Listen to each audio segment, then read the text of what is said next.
Neyləyim? Musiqisi Emin Sabitoğlu, sözləri Nigar Rəfibəyli. İfa mən eləyirəm.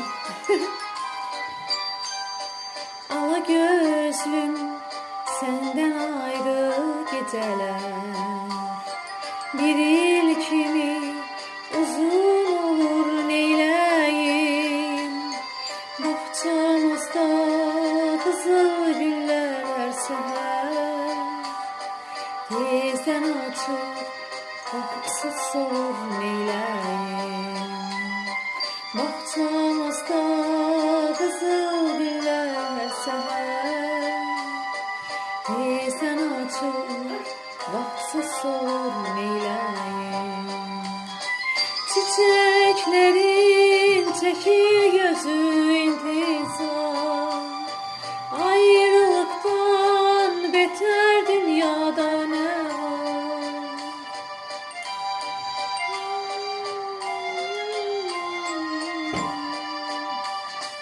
Çiçəklərin çəkir gözü intizar, ayrılıqdan betər dünyada nə var?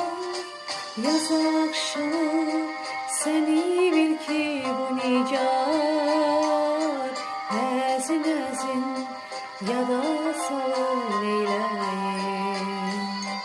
Yaz akşamı səni bil ki bu nigar həzin həzin yada salır, neyləyim? Nergizlərin gözü yaşla dolanda, bənövşələr baxıb qəmgin olanda, qərənfilin gözü yolda qalanda, yasəmənlər saçın yolur, neyləyim? Qərənfilin gözü yolda qalanda, yasəmənlər saçın yolur, neyləyim?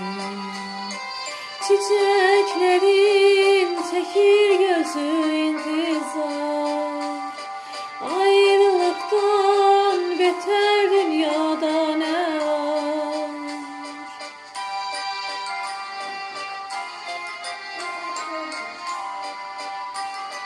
Çiçəklərin çəkir